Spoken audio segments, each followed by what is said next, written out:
Ang lawang buaya sa misteryosong hacienda ng rambutan. Isang binatang nawawala sa mansyon ng isang mayamang donya. Isipin ang isang marangyang hacienda na napapalibutan ng malawak na taniman ng rambutan sa Bukidnon. Sa unang tingin, ito'y payapa at tahimik. Ngunit sino ang mag-akala na sa likod ng matatayok na pader nito ay may itinatagong karumal-dumal na lihim? Ang lawak nga buaya na kumakain nga tao. Ang nga binata sa mga kalapit na baryo ay sunod-sunod na naglalaho na parang bula. Isa-isa, walang anumang bakas na naiwan. Ang lahat ng misteryo at katanungan ay nakaturo sa isang lugar. Ang hacienda ang maimpluwensyang si Senyora Remedios, isang babaeng nababalot sa hiwaga. Totunga kaya na ang lawa ang nga buaya sa kanyang lupain ay isang piping saksi sa mga kakilakilabot na krimen? O mayroon pa bang ibang mas madilim na puwersa na nakukubli ron? Huwag palampasin ang kwentong ito na hango sa isang tunay na pangyayari, isang salaysay na puno ng misteryo na magbubunyak sa katotohanan tungkol sa kasakiman, ambisyon, at madilim na bahagi ng isip ng tao. Huwag kalimutang i-click ang subscribe button, i-on ang notification bell, at i-share ang video na ito upang mas marami pang tao ang makaalam sa kwentong ito na may malalim na aral sa buhay. Sa tulong at suporta ninyo, ang aming channel ay magpapatuloy na mahatid mga kwentong kapupulutan ng aral at magmumulat sa atin sa katotohanan. Sa likod ng kakilakilabot na pangyayari, ang malamig na hangin mula sa bundok halimun ay laging may dalang amoy ng sariwang dahon ng tsa at ng basang lupa. Dun, sa gitna ng mga plantasyon ng tsa na parang isang malawak na luntiang karpet, nakatayo ang isang luma at marangyang mansyon sa likod ng matataas na pader na bakal at isang madilim na tarangkahan. Ang hacienda ng rambutan iyan ang mahinang tawag nga taga-baryo sa lugar na parabang binibigkas nila ang pangalan ng isang bahayang demonyo na kumikitil sa bawat hininga. Hindi dahil sa may mga multo o engkanto tulad na sa mga kwentong bayan, kundi dahil sa isang bagay na mas malamig pa kaysa sa anumang katatakutan. Ang galihim na itinatago ng tao, maingat na ikinukubli sa ilalim ng ngiti at salapi. Si Senyora Remedios iyan ang tawag sa kanyang lahat. Isang babae sa edad na 48, may makinis na mukha, malumanay magsalita, at kilala bilang isang pilantropo sa mataing lipunan. Madalas siyang makita sa mga charity event. Namimigay ng mga Noche Buena package tuwing Pasko, at nagpibigay ng malaking donasyon para sa pagpapatayo ng kapilya na ang krus sa tuktok ay kumikinang sa sikat ng araw. Ngunit pagsapit ang dilim, lahat ang pinto ang hacienda ay isinasara. Ang maliliit na CCTV camera ay kumikindat at may maririnig na mga tahimik na yabag na gumagalaw sa mahahabang pasilyo. Tuwing alas 2 ang madaling araw, na parang isang relong hindi kailanman nakakamali, mag-isang maglalakad ang donya patungo sa malalaking lawa na nasa likod ang taniman ng rambutan. Mula sa malayo, maririnig ang tunog ng kadenang kumakalampak na sinusundan ng malakas na pagampas sa tubig. Hindi nangangahas ang taga-baryo na lumapit sa mga lawa ang donya. Nag-aalaga daw yan ng hito, sabi ng isa. Hindi buaya ang alaga niyan, bulong ng isa pa habang nag-usap sila sa isang karenderya. Hindi nila intensyong magbintang. Yumuyuko na lang sila at tinatanggap ang kanilang kapalaran. Sa kanilang baryo, itinuro ng matatanda, huwag mong babanggain ang mayayaman, baka ikaw pa ang mapahamak at mawalan ng kabuhayan. Kaya't isinara nila ang kanilang bibig at nagbingi-bingihan, ngunit hindi kayang linlangin ang puso. Maraming binata na pumasok upang magtrabaho sa hacienda, matitipuno ang katawan, malinis ang mukha at simple ang buhay. At isa-isa, sila ay naglaho. Ang kanilang SIM card ay hindi na makontak. Ang kanilang social media account ay biglang nawala na parang binura. Ang kanilang pamilya ay makakatanggap lamang ng isang maikling text message. Nakakuha po ako ng trabaho sa malayo. Huwag kayong mag-alala. Pagkatapos nun, wala nang balita na parabang ang salitang iyon ay inilibing kasama ang gabi. Sa tag-ulan ang taong 2024, isang binata na nangalang Arturo Art Di Makulangan ang pumasok sa tarangkahang bakal. Siya ay isang binatang taga Sorsogon, matangkat, malapat ang balikat, at may ngiting mahiyain na parang isang probinsyanong kararating lang sa siyudad. Ipinadala Siya NG isang security agency. Ngunit si Senyora Remedios mismo, NG pumili sa kanya. Sa unang araw, binigyan si Arturo ng isang malinis na silid na ang bintana ay nakaharap sa hardin. Ang kanyang pagkain ay inihahain na parang nasa isang hotel at may isang bagong Amerikana na nakasabit sa kanyang aparador. Para itong isang panaginip na dumating ng napakabilis para sa isang binatang lumaki sa bukid. Maging masipag ka, anak. Habilin ng kanyang ina nang ihatid siya. Huwag mong kalilimutang magdasal at huwag kang magmamataas. Naging mayos ang trabaho ni Arturo. Magalang siya sa mga nakatatanda at laging bumabati. Ngunit paglipas ni isang linggo, nagsimula siyang makapansin niya mga maliliit na bagay na hindi tama. Isang truck na walang logo ang dumarating tuwing madaling araw.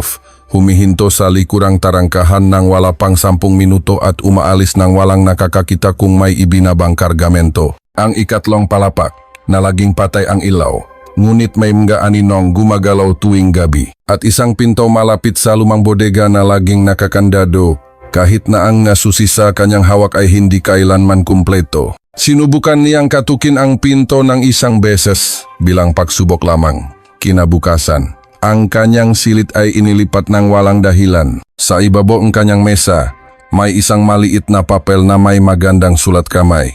Hindi lahat ng pinto ay kailangang buksan. Napalunok si Arturo. Sinasabi ang kanyang kutop na mayroong hindi tama sa hacienda. Hindi lang ito tungkol sa pagiging pribadong mayayaman. Ito ay isang manipis na linya na hindi dapat tawirin. Dahil ang nasa kabilang panik ay isang malalim na bangin. Ang kanyang nga gabi ay naging mas mahaba.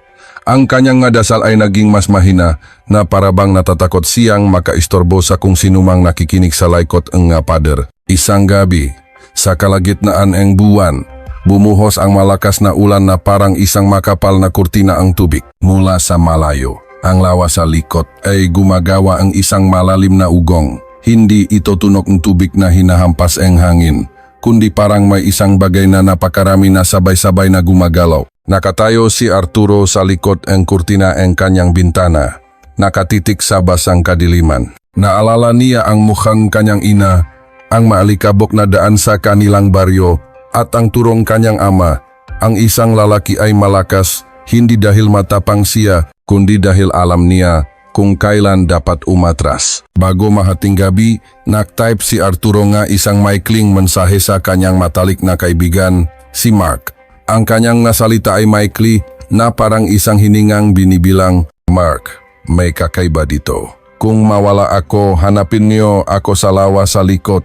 Nag-atubili siyang ay pindot ang send, ngunit sa huli, kumalaw ang kanyang hinlalaki. Ibinaba niya ang telepono at dahan-dahang bumuntong hininga na parang isang taong pinipigilan ang pag-iyak. Sa labas ang bintana, humina ang ulan at tanging tunok na lamang nga patak ng tubig mula sa mga dahon ng tuza ang naririnig. Sa malayo, sa likuran, may tunok ang tubig na malakas na humampas na para bang may isang bagay na malaki ang gumalaw sa ilalim nito. Ang umaga ay laging darating, sabi ang matatanda, tulad ang kanin na maluluto rin kung maghihintay ka ng may pasensya.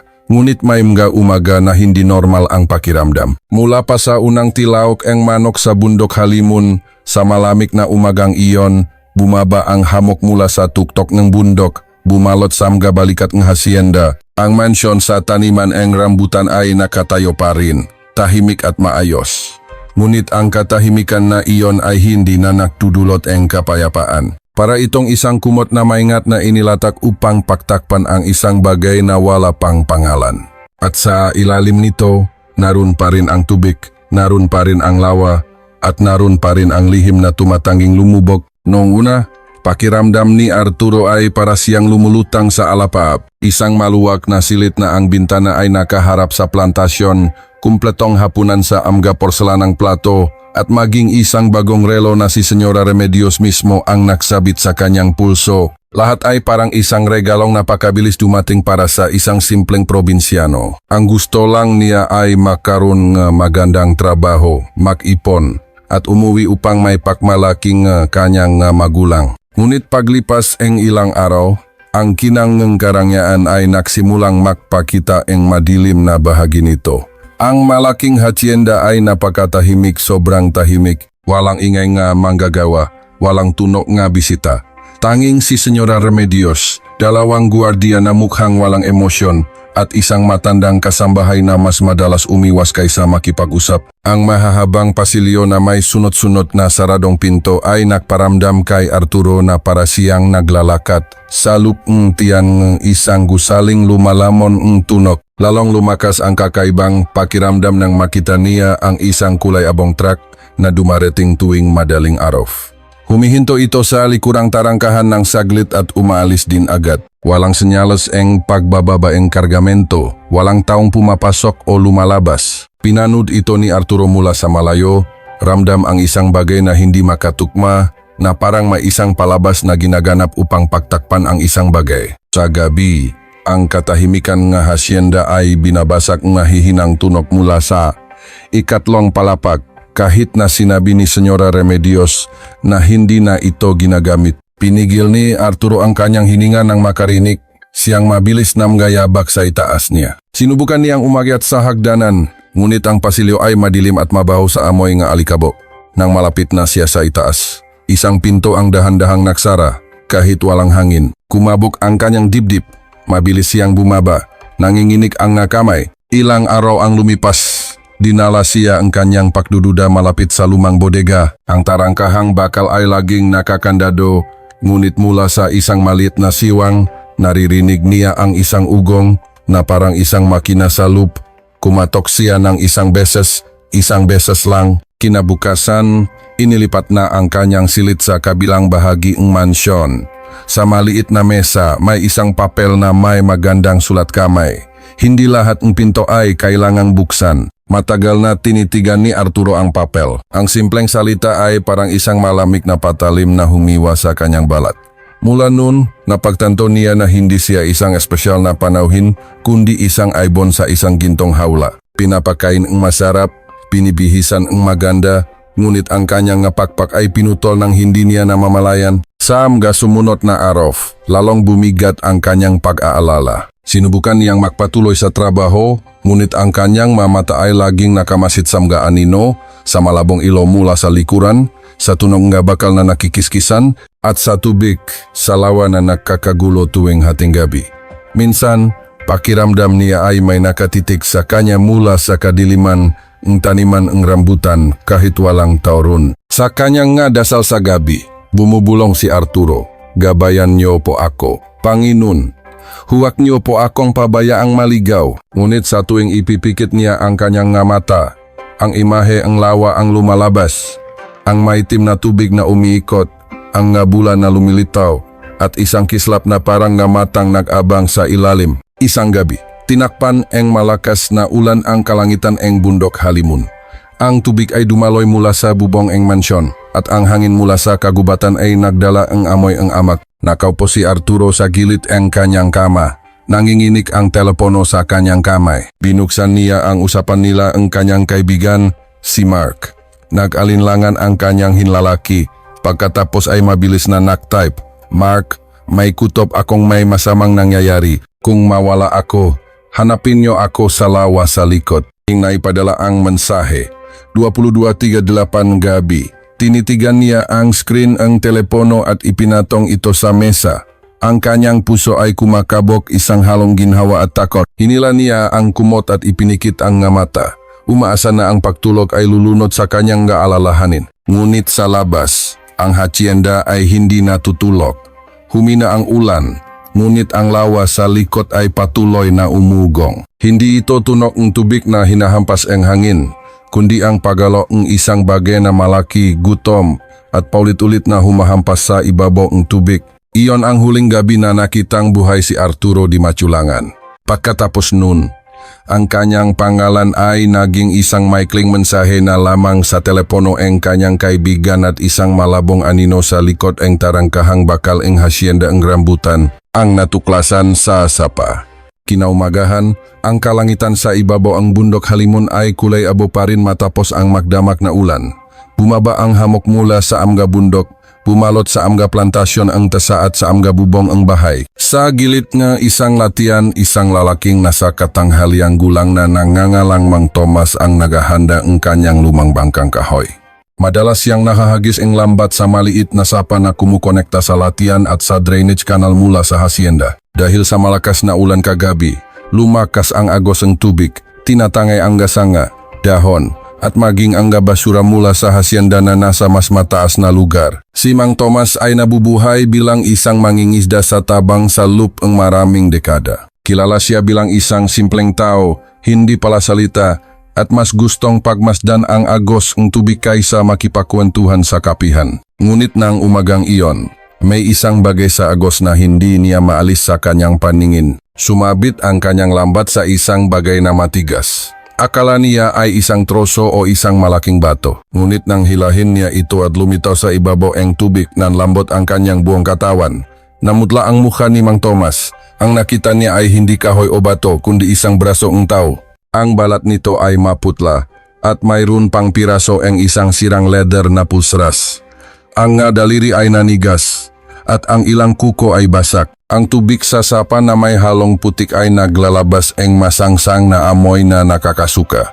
Nanigas si Mang Tomas sa kinatatayuan, nanginginig ang kamay. Sa buong buhay niya, hindi pa siya nakakita ng ganito kakilakilabot na tanawin. Muntik na niyang bitawan ang lambat pabalik sa tubig na parabang umasa na maglalaho na lang ito. Ngunit pinigilan siya ang kanyang katinuan. Gamit ang lahat ang kanyang lakas ang loop, hinila niya ang lambat papasok sa bangka.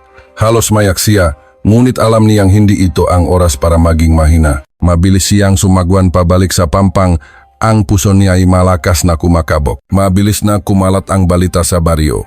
Nakumpulan ang nga tao, ang ilan ay naktakip ang bibig, ang iba ay mabilis na umalis dahil sa takot. Walang nangahas na hawakan ang ebidensya maliban sa kapitan ng barangay na agad tumawag sa pinakamalapit na istasyon ng pulis. Bago magtanghali, dumating ang isang team ng pulis mula sa Bukidnon Provincial Police Office. Ang lugar ay kinordonan ng dilaw na tape. Isang soko scene of the crime operatives. Personel na may puting guantes ang maingat na inilagay ang piraso ng katawan sa isang malinaw na plastic bag. Ang masangsang na amoy ay nanatili sa hangin. Sa parehong lugar, nakakita ang isang pulis isa pang maliit na piraso, isang kuko na may tuyong dugo na sumabit sa isang bato malapit sa drainage. Kinumpirma nito na ang bahagi ang katawan ay hindi tinangay mula sa malayo, kundi galing mismo sa drainage na direktang konektado sa hacienda ng rambutan. Kumalat ang balita nang mas mabilis pa sa hamok. Ang pangalan ni Arturo Di Maculangan ay muling narinig sa amga bulungan ng taga baryo. Sigurado kay Artian, sabi ang isang babae na nanginginig ang boses. Mabait na bata yon, isang buwan pa lang nagtatrabaho. Bakit nangyari ito sa kanya? Ang iba ay yumuko, hindi nangahas magsalita. Ang takot kay Senyora Remedios ay masyadong malakas. Sa opisina sa istasyon ng pulis, si Police Captain Araceli Reyes, isang matapang na babaeng investigador, ay saksi sa pagpasok ng bagong ebidensya. Ang kanyang makamay ay nakakuyom sa ilalim ng mesa. Ang mata ay namumula sa pinipigilang galit. Naalala niya si Julio, ang kanyang pinsan, na naglaho 2 taon na ang nakalilipas matapos pumasok para magtrabaho sa hacienda. Mula nun, ipinanggako niya sa sarili na hahanapin ang katotohanan. At ngayon, ang nabubulok na braso ay parang isang mapait na sagot sa kanyang matagal ng dalangin. Kinabukasan, ipinadala ang braso sa crime laboratory.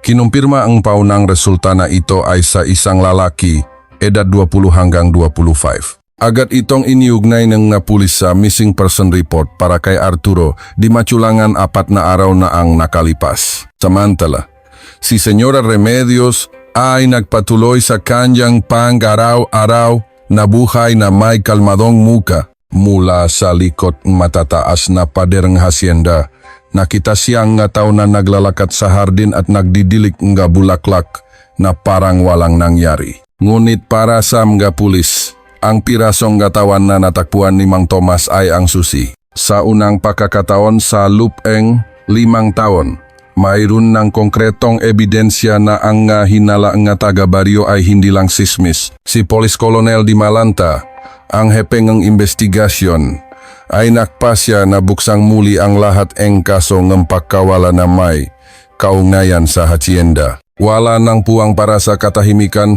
may clean niyang sinabi sa isang pulong. Ang kanyang boses ay matatak at desidido na parang pumupukpok ng martilyo sa korte. Mula sa araw na iyon, ang hacienda ng rambutan ay hindi na lamang paksa ng kwentuhan. Ito ay opisyal nang naging isang crime scene. Pagpasok sa bodega na lagim. 3 araw matapos matakpuan ang braso, ang resulta nga forensic test ay nagpatahimik sa lahat. Kinumpirma nitong ang braso ay tunay ngang kay Arturo Di Machulangan. Para sa kanyang pamilya sa Sorsogon, ang balita ay parang kidlat na tumama sa kanilang tahanan. Ang kanyang ina ay napasigaw hanggang sa mawalan ang malay, habang ang kanyang ama ay nakaupo lamang sa isang upuang kawayan, nakatitik sa kawalan. Sa Bukidnon, ang balita ay naging mitsa. Ang hacienda ng rambutan ay hindi na isang marangyang bahay na puno ng misteryo, kundi isang opisyal na lugar ng krimen. Agad na bumuo si Colonel Di Malanta ng isang special team. Kasama rito si Captain Araceli Reyes, 2 senior na forensic officer, at isang Special Operations Unit na sanay sa tahimik na pagkilos. Ang kanilang misyon, buksan ang nakakandadong bodega na konektado sa ikalawang lawaang buhaya. Sa gabi ng Nobyembre 18, pumasok ang team sa hacienda ng walang sirena o kumikislap na ilaw. Nagpanggap silang mag-inspeksyon ng sistema ng kuryente. Hindi tumanggi si Senyora Remedios. Ngumiti pa nga ito ng bahagya mula sa likod ang kurtina sa ikalawang palapak. Ang ngiting iyon ay nagpatayong balahibo ni Araceli. Gamit ang isang lumang mapa mula kay Mang Celso, isang dating hardinero ng hacienda, dumaan ang tim sa isang likurang pasilyo sa gilid ng taniman ng rambutan. Ang makakapal na puno ay yumuyok-nyok sa ihip ng hangin, lumilikhang nga aninong gumagalaw na parang nga buhay na nilalang. Sa dulo, may isang malaking tarangkahang bakal. Komplikado ang electronic lock nito. Ngunit mabilis na kumilos ang technical officer. Wala pang 5 minuto, bumukas ang pinto. Biglang sumabog palabas ang hangin mula sa loop, isang masangsang na amoy ng dugo na may halong matapang na kemikal. Tinakpan ni Araceli ang kanyang bibig gamit ang manggas, ngunit ang kanyang mamata ay nanatiling nakatutok sa unahan. Sa ilalim ng malabong ilaw ng fluorescent, ang silid ay mukhang isang katayan kaysa isang bodega. Sa isang sulok, may isang dambuhalang gilingan ng karne, meat grinder. Ang bakal nito ay sumasalamin sa malamig na ilaw. Mula sa base nito, may isang metal na tubo na tumatagos sa pader, diretso sa lawa sa likod. Lumuhot ang forensic team. Tinutukan ang flashlight ang sahig. May mga mahahabang kalmot na parang may mabigat na bagay na kinalatkat. May mga maitim na mansasam nga siwang semento. Kinumpirma nga ang paunang pagsusuri na ito ay dugo ng tao. Naglakad si Araceli patungo sa isang bakal na kabinet sa sulok. Ginamit niya ang duplicate na susi na nakuha mula kay Mang Celso. Nang bumukas ang pinto, napigil ang kanyang hininga. Marataso ang damit ng lalaki, nga buhok, at mga piraso ang kuko na may tuyong dugo, lahat ay nasa loop ang evidence bag. Kinagat ni Araceli ang kanyang labi. Pinipigilan ang galit na malapit ng sumabok. Bigla, itinuro ang isang officer ang itaas. Sa isang sulok, may isang maliit na kamera na maingat na itinago. Nakatago ang mga kabel nito, ngunit nakasaksak pa rin ang memory card. Ito na siguro ang sagot sa lahat, bulong ang officer. Kinopya nila ang data sa lalong madaling panahon. Sa sandaling iyon, isang malakas na tunog ang narinig mula sa labas. Ang tubig sa ikalawang lawa ay marahas na gumalaw. Isang malaking buwaya ang lumundak, halos umabot ang ulo nito sa rehas na bakal. Ang nga panga nito ay bumuka, umuungol. Natahimik ang buong team sa loob ng ilang segundo, kumakabok ang kanilang nga puso. Tinitigan ito ni Colonel Di Malanta nang hindi kumukurap. Ang hayop na yan ay hindi lang gutom, mahina niyang sinabi. Sinanay yan para sa isang bagay na mas malupit pa. Matapos makuha ang lahat ng ebidensya, tahimik na umatras ang team, isinara ang pinto na parang hindi ito kailanman nabuksan. Ang hacienda ay bumalik sa katahimikan. Tanging ang tunog nga kuliglik at hangin ang naririnig. Ngunit sa kanilang nga kamay, ang lihim na matagal ng nilamon ang gabi ay malapit ng mabunya. Kinabukasan, Ang conference room eng pepo ay puno eng tensyon. Sa isang malaking screen, ipinalabas ang video na nakuha mula sa kamera. Hindi malinaw ang imahe, ngunit sapat para makita ang isang binatang nakaluhod sa sahig ng bodega. Ang kanyang makamay ay nakatali, ang bibig ay may tape, ang kanyang mukha ay puno ng dugo. Tinakpan ni Araceli ang kanyang bibig, nangingilit ang luha. Nakilala niya ang mukha, si Arturo Di Maculangan. Ang video na nagbunyak sa lahat. Ang conference room ay tahimik at napriyazon. Patay ang lahat ng ilaw maliban sa liwanag mula sa malaking screen. Doon, ipinalabas ang video mula sa nakatagong kamera. Isang binata, si Arturo Di Maculangan, ang nakaluhod sa sahig, nanginginig. Bumukas ang pinto at tandang pumasok si Senyora Remedios. Nakasuot siyang puting roba at rubber gloves. Wala na ang ngiti ang isang pilantropo. Ang kanyang mukha ay blanko, ang mata ay malamig. Sa kanang kamay niya, isang mahabang kutsilyo. Sa kaliwa, isang basong inumin. Arturo, may nang sabi niya na italain ka para. Iba ka sa kanila, muntik na akong magtiwala sa iyo. Pero sa huli, pare-pareho lang kayong lahat. Dumarating kayo at umaalis. At hindi ko nahahayaang mangyari yon. Tinanggal niya ang tapos sa bibig ni Arturo. Humagulgol ang binata. Senyora, wala po akong ginagawang masama. Gusto ko lang pong umuwi. Ngumiti si Senyora Remedios, isang ngiting walang anumang awa. Nandito na ang tahanan mo ngayon. Dito, walang umaalis sa akin. Mananatili ka rito magpakailanman. Kahit sa ibang anyo, biglang umugong ang makina mula sa sulok. Napasigaw si Arturo sa takot. Tinatawag ang pangalan ng kanyang ina. Pagkatapos ay ang pangalan ng kanyang kaibigan si Mark. Itinaas ni Senyora Remedios ang kutsilyo. Ang kanyang kamay ay hindi nanginginig. Ang kanyang kilos ay kalmado na parang isang pang-araw-araw na gawain. Hindi nakunan ng kamera ang madugong detalye. Tanging ang aninong ng isang katawang nangingisay, isang sigaw na unti-unting humihina at ang tunog ng makina na lalong lumalakas. Ilang sandali, ipinakita ang screen ng isang maitim na likido na dumadaloy sa tubo patungo sa lawa.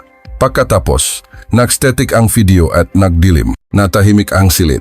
Hindi makapagsalita ang sinuman. Si Araceli ay nakaupo, tulala. Para sa kanya, ang video na ito ay hindi lang tungkol kay Arturo. Ito ay isang malinaw na larawan kung paano marahil nakuwakas ang buhay ni Julio. Pinatay ni Colonel Di Malanta ang video.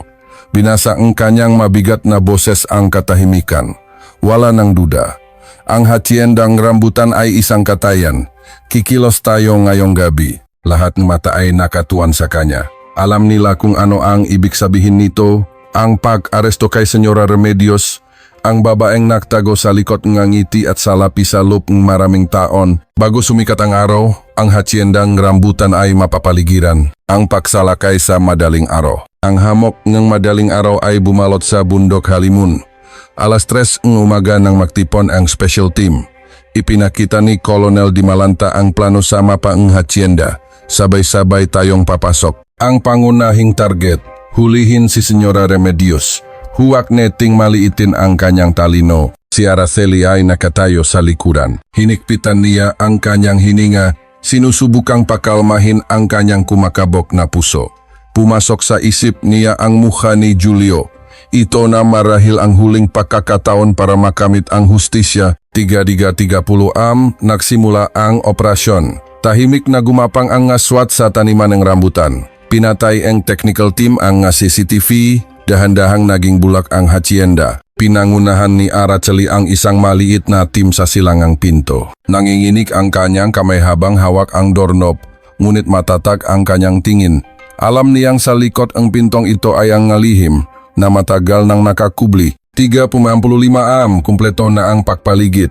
Isang maliit na pagsabok ang sumira sa kandado ng pangunahing pinto. Sumigaw ang isang pulis-pulis, huwag kikilos. Tinutok nila ang kanilang na flashlight sa loob. Ngunit ang natakpuan nila ay isang walang laman na sala. Maayos ang gamuebles, may mga bulaklak sa florera at may nagsisinding kandila pa sa sulok na para bang kaalis lang na nakatira. Pumasok si Araceli. Isang patibong bulong niya. Isang ulat ang pumasok sa radio. Nakalok ang bodega mula sa loop. May tunok ng makina. Nang walang pag-alinlangan, pinangunahan ni Colonel Di Malanta ang tim patungo sa likuran. Sinalakay nila ang pinto ng bodega sa loop wala ring tao. Nakatayo ang malaking makina at ang saig ay may mga mansa pa rin. Walang Senyora Remedios. Biglang mula sa direksyon ng lawa may isang malakas na paghampas. Ang tubig ay tumalsik paitaas, sumigaw ang pulis na nakbabantay sa radyo, gumagalaw ang lawa, may kung ano sa loop. Lumingon ang buong team. Ang tubig ay marahas na humahampas sa rehas. Ang halimaw sa loop ay galit na gumagalaw. Hindi siya nakatakas ngayong gabi, mahinang sabi ni Colonel Di Malanta. Ang hacienda na ito ang lalamon sa sarili nitong ngalihim. Nagsisimula pa lang ang operasyon. At malinaw na bago sumikat ang araw, dugo at katotohanan ang dadanak sa lugar na ito. Bumukas ang isang maliit na pinto sa gilid ng bodega. Lumabas ang isang babae. Nakasuot ng pulang sedang pantulok. May hawak na maliit na remote control. Si Senyora Remedios. Isang maliit na ngiti ang sumilay sa kanyang labi, isang ngiting hindi na nagpapakitang kabaitan kundi ang purong hamon. Sa wakas, dumating din kayo, sabi niya. Sayang at nahuli kayo. Ang lugar na ito ay naging laibingan na ang maraming lalaki. At ako ang tagapag-alaga ang laibingang ito. Umakbang si Araceli. Senyora Remedios, arestado ka sa salang pagpatay. Tumawa si Remedios. Itinaas niya ang kanyang kamay. Ang anino sa tubig ay lalong naging marahas. Nakikita niyo ba sila? Malamig niyang sabi. Sila ang aking nga anak at hindi niyo maaring ilayo ang isang ina sa kanyang nga anak. Ang tensyon ay tumindi. Inihanda ang SWAT ang kanilang baril. Ngunit itinaas ni Colonel Di Malanta ang kanyang kamay. Senyales na huwag munang magpaputok. Umatras si Remedios, nakatayo sa gilid ng lawa. Bigla, umugong ang makina sa bodega. Ako ang may kapangyarihan dito, sabi niya, nakatitik kay Araceli. Kapag pinindot ko ang buton na ito, bubukas ang harang lawa. Lalabas ang buhaya na ito para mahanap ng biktima. Isipin niyo kung anong mangyayari sa baryo ninyo. Nanginig si Araceli. Naisip niya ang buhaya na gumagala sa mga palayan, sa mga kalsada at pumapasok sa mga bahay. Remedios, tapos na ang laro mo. Matigas na sabi ni Colonel Di Malanta. Ngumisi si Remedios. Sa tingin niyo ba takot akong mamatay? Hindi. Matagal na akong patay. Ang natitira na lang ay ako at sila. Itinuro niya ang nagnangalit na lawa. Ang huling pagtutuos. Pinindot ni Senyora Remedios ang buton. Isang malakas na tunok bakal ang bumasak sa katahimikan. Isang dambuhalang tarangkahan sa ilalim ng lawa ang dahan-dahang bumukas. Nagpakawalang malakas na agos. Ang dambuhalang buwaya ay lumabas. Isa ang sumunggap sa bakanteng lupa. Ilang pulgada lang mula. Sa paang isang SWAT. Umatras, bumuo ang depensa. Sigaw ni Colonel Di Malanta. Naging magulo ang sitwasyon. Ang sigaw, putok ang baril, at ungol nga buwaya ay nahalo. Nakatayo si Senyora Remedios, tumatawa. Malaya na sila. Ito ang tapat kong pamilya. Lumapit si Araceli. Ang baril ay nakatutok hindi sa mga buwaya, kundi kay Remedios. Nasaan si Julio? Sigaw niya. Basak ang boses. Lumingon si Remedios, isang malamig na ngiti ang hindi nawawala. Si Julio? Ang binatang iyon. Sayang, matagal na siyang naging isa sa tubig ng lawang ito. Gusto mo bang sumunod sa kanya? Ang salitang iyon ay parang patalim na tumusok sa puso ni Araceli. Halos kalabitin na niya ang gatilyo, ngunit pinigilan siyang boses ni Colonel Di Malanta. Araceli, huwag kang magpapadala sa galit. Sinubukang palibutan ang dalawang SWAT si Remedios, ngunit mabilis siyang dumampot ang isang tubo at hinampas ang isang pulis. Muli niyang ibinasiwas ito, ngunit sinalak ito ni Araceli. Nahulog ang tubo. Ngayon, silang dalawa na lang ang natira. Nabuhay ako sa gitna ng kataksilan. Bulong ni Remedios. Kung babagsak ako, isasama ko kayong lahat. Sa likod nila, lalong naging marahas ang buwaya. Nagpatuloy ang putukan. Kinagat ni Araceli ang kanyang ngipin. Alam niyang kung babarilin niya si Remedios ngayon, maaring matapos na ang lahat o maaring lalo pang lumala. Hindi ako natatakot sa'yo, Remedios, sabi ni Araceli. Nanginginig ang boses. Ang tanging kinatatakutan ko ay hindi makamit ang hustisya para sa mga inilibing mo rito. Kaya kailangan kitang pigilan, anuman ang mangyari. Ngumisi si Remedios. Hustisya, Isang magandang salita, pro walang laman. Mas naniniwala ako sa mga pangileng aking mga anak kaysa sa batas na nabibili. Sa isang iglap, nagawi sila. Nagpagulong-gulong sila sa maputik na lupa. Tinulak ni Araceli si Remedios, ngunit gumuho ang lupa sa gilid ang lawa. Nahulog si Remedios, nakakapit na lang sa isang ugat nga puno. Sa ibaba, nakabang ang nga buwaya. Tumawa si Remedios. Tingnan mo, tinatawag na nila ako. Kung mahulog ako, makakasama ko na sila. At ang galihim ko ay may lilibing na rin dito magpakailanman. Nakatayo si Araceli. Nanginginig ang kamay. Ang baril ay nakatutok pa rin. Ito na ang pagkakataon niya para tapusin ang lahat. Gusto mo ang sagot tungkol kay Julio? Hindi ba? Sigaw ni Remedios. Hilain mo ako o hayaan mo akong mahulog at hindi mo na ito malalaman kailanman. Nag-apoy ang dibdib ni Araceli. Pipiliin ba niya ang batas o hahayaan niyang manaig ang galit at paghihiganti, ang pag-amin at ang mas malaking lihim? Sa gitnang kaguluhan, pinili ni Araceli ang batas. Inila niya si Senyora Remedios mula sa binghid NG kamatayan. Nang makorner na at sa wakas ay nahuli, ngumiti si Remedios. Iba ka nga, Araceli. Gusto mong katotohanan, hindi lang dugo. Kaya hahayaan kitang marinig ito. Sa istasyon ng pulis, sa ilalim ng malamig na ilaw, umamin si Senyora Remedios.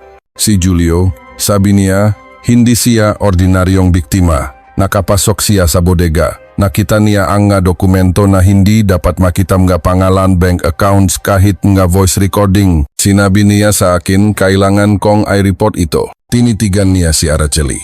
Hindi ko siya maaring pakawalan. Kung lumabas ang lihim na iyon, lahat ng binuo ko ay guguho. Kaya ako ang nagtulak sa kanya sa lawa. Pinili ko ang kanyang katahimikan. Napahikbi si Araceli. Ang kanyang pinsan, puno ngang pangarap, ay nilamon nga isang lawa nga lihim. Nagpatuloy si Remedios, et huwag mong isipin na mag-isa ko lang itong ginawa. May mga pangalan na mas malaki kaysa sa akin, Araceli. Maimpluwensiyang tao na nag-iwan kanilang basura dito. Hindi lang ito sa akin, sa kanila rin ito. Kung huhukayin mo ng mas malalim, makikita mo sila. Sino sila? Tanong ni Colonel Di Malanta. Miti si Remedios. Isang malaking developer mula sa Maynila, isang mataas na opisyal sa probinsya na pumipirma sa MGA Ghost Project. Lahat sila ay nasa MGA dokumento na nakita ni Julio. Nagulat si Araceli. Kaya pala, sabi ni Remedios. Matalino ang batang yon. Nakita niya ang isang pulang folder. Sa loop, may mga pekeng kontrata sa pagmimina. At ang mas delikado, kinunan niya ito ang litrato gamit ang kanyang cellphone. Nakita ko ang flash bago ko siya naabutan. Kung gayon, may kopya, sabi ni Araceli. Sigurado akong naipadala niya o naitago ang mga litratong iyon. Pero hindi ko kailanman nahanap ang cellphone niya. Nasaan ang original na folder? Tanong ni Colonel Di Malanta. Sa hacienda, sagot ni Remedios. May isang secret basement sa likod ng isang lumang bookshelf sa library. Doon ko itinago, kasama ang iba pang umgatala. Isinara ni Colonel Di Malanta ang folder. Bukas, babalikan natin ang basement. At ikaw, Senyora, haharap ka sa korte, hindi lang bilang isang mamamatay tao, kundi bilang saksi sa isang malawakang korupsyon. Bago isara ang pinto NG Zelda, lumingon si Remedios kay Araceli. Hanapin mo ang cellphone ni Julio. Araceli, kung makita mo yon, malalaman mo kung ano talaga ang nakita niya. Sa labas, sumisikat na ang araw. Ngunit para kay Araceli, ang dilim ng gabi sa lawa ang kamatayan ay nananatili. Alam niyang ang laro ay papasok pa lang sa pinakamapanganib na yugto. Ang patibong sa basement at ang pagdating ng hindi inaasahan. Kinaumagahan, bumalik ang pulis sa hacienda. Natakpuan nila ang secret basement sa likod ng bookshelf. Sa loop, may mga bakal na filing cabinet na puno ang dokumento, mga bank transfer, mga voice recording, isang ledger, mga pangalan at halaga ang suhol. Ito na ang ebidensyang magpapabagsak sa isang buong sindikato. Ngunit bigla isang mekanismo ang umandar. Isang nakalalasong gas ang kumalat sa silid. Isang patibong, sigaw ni Colonel Di Malanta. Naging magulo ang lahat. Bago sila makalabas, Nagawa ni Colonel Di Malanta na madampot ang isang folder na may nakasulat na secret energy contract. Iyon lang ang nailigtas nila. Hapon na iyon, sa police headquarters, habang sinusuri nila ang folder, isang reporter na nangangalang Rafi ang dumating. Kailangan kong makausap si Captain Reyes, sabi niya. Kaibigan ako ni Julio. Nagulat si Araceli. Bago siya mawala, sabi ni Rafi, tumawag sa akin si Julio. Sabi niya, may natuklasan siyang napakalaki. Nagpadala siya sa akin isang naka-encrypt na file. Ang huling mensahe niya, kung hindi ako makabalik, hanapin mo si Araceli, siya ang susi. Inilabas ni Rafi ang isang maliit na flash drive. Ito yon. Hindi ko alam kung ano ang laman pero naniniwala akong ito ang ikalawang pirasong ebidensya. Kinuha ito ni Colonel Di Malanta. Kung totoo ito na ang magpapatibay sa lahat. Ngunit bago pa nila mabuksan ang file, biglang kumurap-kurap ang ilaw. Nagstatic ang CCTV monitor at namatay. Nawala ang lahat ng signal. Hindi ito aksidente, sabi ni Colonel Di Malanta. Binunot ang kanyang baril. Inaatake tayo. Biglang nagdilim ang buong gusali. Mula sa labas, narinig ang sigaw at putok ng baril. May sumusugot sa likurang pinto. Hinawakan ni Rafi ang braso ni Araceli. Alam na nila. Dumating na ang anino ng mas mabilis kaysa sa inaasahan natin. Ang headquarters ng pulisya na dapat sanay isang muong batas ay naging isang larangan ng digmaan. Gabing kaguluhan, umalingaw ang sirena na halo-halo ang tunok na babasak na salamin, sigawan at putukan. Dinala ang isang team si Araceli at Rafi sa isang ligtas na daanan. Sinalubong sila ang mga armadong lalaking nakaitim. Nakaroon ang matinding palitan ang putok. Sa gitna ang kaguluhan, naitakas nila si Araceli at Rafi sa isang basement. Hawak pa rin ang flash drive. Sa labas, patuloy ang labanan. Malinaw na ang umatake ay profesional. Ipinadala para sa isang misyon. Sirain ang ebidensya. Sa loob ang basement, nanginginig si Araceli. Julio, bulong niya, ipagpapatuloy ko ang sinimulan mo. Kinabok ng malakas ang bakal na pinto sa labas. Araceli, sabi ni Colonel Di Malanta sa isang espesyal na linya ng komunikasyon, anuman ang mangyari, huwag mong bibitawan yan. Protektahan mo ang ebidensya. Ang gabi ay naging isang labanan sa pagitan ng liwanag at dilim. At sa gitna nito, isang babae ang may hawak ng susi na maaring magpabagsak sa isang kapangyarihang hindi pa kailanman nagagalaw. Ang paghuhukom. Ilang buwan matapos ang madugong gabi, ang korte ng Cagayan de Oro ay puno ng tao. Sa upuan ng akusado, nakaupo si Senyora Remedios, nakasuot ng uniforme ng preso. Binasa ang piskal ang kaso, pagpatay, pagtatago ang bangkay, at pakikipagsabuatan sa isang malawakang sindikato ng money laundering at korupsyon. Ang ebidensya mula sa folder at sa flash drive ni Julio ay hindi matatawaran. Isa-isang binanggit ang pangalan mga maimpluwensyang tao. Nang tawagin si Araceli bilang saksi, tumayo siya. Nanginginig ang kanyang boses ngunit matatag. Ang pinsan ko, si Julio, ay naniwala na ang katotohanan ay dapat sabihin. Namatay siya para protektahan ang lihim na ito. Nakatayo ako rito, hindi lang para sa kanya, kundi para sa lahat ng biktima. Huwag nating hayaan na ang katahimikan ang maging dahilan para magpatuloy ang krimen. Kumatok ang hukom. Ang korte ay nakpasya na ang akusadong si Remedios ay nakasala. Hinahatulan siyang habambuhay na pakakakulong. Ang lahat ng ebidensya ay ipapasa sa Office of the Ombudsman para sa pag-usik sa iba pang sangkot. Sa unang pagkakataon, nagbago ang ekspresyon ni Senyora Remedios. Nawala ang kanyang malamig na ngiti, napalitan ang kawalan. Alam niyang tapos na ang laro. Sa labas ang korte, niyakap ni Rafi si Araceli. Nagawa mo ang iyong tungkulin. Hayaan na natin ang batas na gawin ang sa kanila. Tumingin si Araceli sa langit. May kaunting liwanag na tumatagos sa makapal na ulap. Nagawa natin, Julio, bulong niya. Hindi nawala ang boses mo, ang aral nging kwento. Mga tagapakinig, ang mahabang kwentong ito na ating sinubaybayan na isang katang isip lamang. Ang karakter, lugar at pangyayari ay bunga lamang ng imahinasyon. Ngunit kahit ito ay isang kwento, may mga aral tayong mapupulot. Sa totoong buhay, madalas tayong nahaharap sa kadiliman hindi sa anyong halimaw, kundi sa anyong inhustisya, korupsyon at pagwawalang bahala, marami ang pinipiling manahimik, ngunit sa katahimikang ito lumalago ang kasamaan. Ang buhaya sa ating lipunan ay lalong lumalakas dahil pinipili ang nga tao sa paligid na magbulak-bulagan. Ang mensaheng nais kong iwan sa inyo ay ito: huwag malitin ang inyong boses. Isang tinik ng katapangan, isang hakbang ng katapatan ay maaring maging simula ng malaking pagbabago. Ipinapaalala rin sa atin ng kwentong ito ang panganib ng kasakiman. Walang lihim na hindi nabubunyag. Sa huli, laging mananaig ang katotohanan. At panghuli, alagaan natin ang ating mamahal sa buhay. Huwag nating hayaang lumaban sila ng mag-isa para sa tama. Maging sandigan tayo nga mataong nagsasabi ang totoo. Tandaan, sa bawat kadiliman, mayroong liwanag. At sa bawat katahimikan, mayroong isang boses na karapat dapat pakinggan.